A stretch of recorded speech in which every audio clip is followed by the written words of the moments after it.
Psst, check this out. Hey there, welcome to another episode of The Back Channel. In today's episode, I want to pull apart a word that gets thrown around a lot within fundraising and sort of business overall. It's a word that I think people instinctively know is important for fundraising, but people often don't double click and really understand why. In fact, I think people get the wrong impression of why this word is important. The word I'm talking about is relationship. I hear a lot of people react to the idea of, wow, this founder, Jason, had a relationship with this investor that really changed the game when it came to his fundraise. In fact, I hear a lot of people, or at least observe people, have a distaste or turn their nose up at the fact that, oh, there's a relationship there and this person got a deal done because of a relationship, right? And when I see that happen, I know that part of that distaste is understandable, but most of that is just a complete misunderstanding of what relationship is. They believe that there's a relationship there, and because of the relationship, something's overlooked, or a bar is lowered, or some kind of backdoor that got them into a deal. What I think it's missing is really the core of what people need to understand relationships are. Relationships and why it extends to more business being done and fundraising running smoother is that the core of a relationship has to do with the building of trust, okay? And just because there's a connection or a touch point doesn't mean you have a good relationship or a trusting relationship that will ease and accelerate any business deal or any fundraise. But when you say there is a relationship in place that has impacted it, then you can assume that there is some kind of trust built there. And when you think about relationships and what it all actually comes down to is that a relationship in place kind of means that there has been additional time spent between two people. And with additional time, a lot of stuff can happen.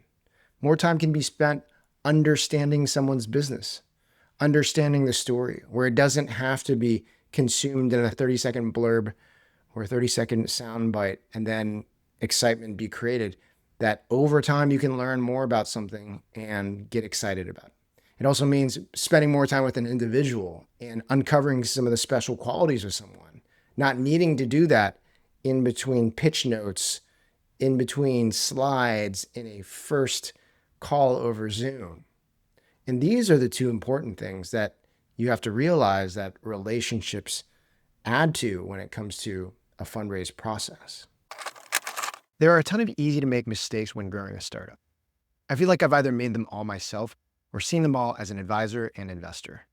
One super common one is waiting too long to bring in expert help around managing company finances. I get why that happens though. You're not a tiny company anymore, but you feel like you're not big enough to have an in-house finance team and don't want to waste money. My advice to you is to avoid the mistake of just winging it. This is not a time to fake it till you make it. At least talk to someone early so that you can hear about how the additional help could actually save you money and improve your operations. If you're looking for recommendations on who to talk to, check out Propeller Industries. They've worked with hundreds of venture to growth stage startups, so have a ton of deep knowledge to help you avoid major bumps and set your company up for success, whether it's talking to investors or planning for future growth. Set up a free call by going to fundedpod.com/propeller. That's PROPELLER, and tell them we sent you. They're giving Funded listeners a one-time $2,500 new client credit if you work with them for 3 months. And so because of all of that, I think when we take a step back with this context around what is relationship and why is it important, when you think about the idea of building a relationship, people are always asking me, oh, how do I network with an investor? How do I network with this person? And people often jump to the idea of, well, how can I be helpful? I want to try to be helpful for these people before I make an ask. And yes, that is a move that can be made that allows someone to create some reciprocity and wanting to, maybe help them in advance or help them back in a future interaction. But what I think it overlooks is the value of non-business generating relationships, non-business focused relationships. We often think about this idea that kids just kind of like the other kids that they see playing with them on the playground. Kids will generate trust, will sort of build trust and start liking other people that they get to play with. And that is an instinct that is not just confined to kids, in my opinion. It's just something that we overlook and forget. It's something that I think as adults, we should all lean into a little bit more. In fact, some of my most valuable relationships have been people that I met on the basketball court at business school, people that I played golf with, people that I've gone out to dinners with, who certainly have become great relationships or great people to know within the business world. But that's not how I started spending time with them, building rapport with them, started doing things we really enjoy. So as part of this episode, my encouragement is to find people in the networks that you want to get more deeply involved with, that you want to extend some kind of connectivity into. When we think about fundraising, it's people with connections, it's investors, etc. But think about those people and how could we even meet them under the context of having fun or enjoying something? That will really be able to drive your relationship forward. And now that's not something that means that all of a sudden you're going to target very specific people that might be an investor in your company and think, oh, if I have dinner with them, or if I invite them to play tennis with me, or if I meet them at a workout, then all of a sudden that's going to turn into an investment. That's not how we should think about it. It should be thought of as the basis for maybe creating a relationship with someone who in the future could be a champion, could be someone that maybe invests in you, but maybe just says something nice about you and puts their support behind you as they make an introduction to another investor. Okay. So this is the backdrop of relationship that I think is important for everyone to understand. And also the segue into talking about a project that I've been working on, something that I call capital interests.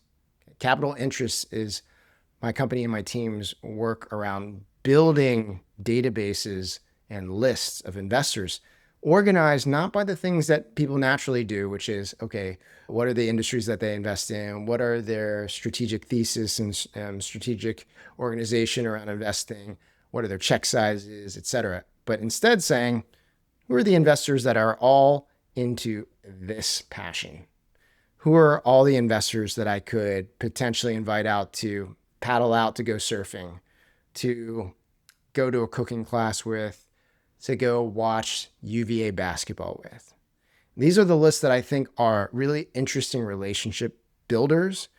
And it's a project that I want to work on to help create more connectivity and more community with the investing and startup communities. So I hope you go check it out. It's on our website, admnt.com. And we'll talk a lot about it on my social media, but look for us talking about capital interests and admnt.com/capital interests. All right. Thanks so much. I hope you enjoyed this awesome opportunity to think about relationships and build it. And I'll see you on another episode of the Mac Channel.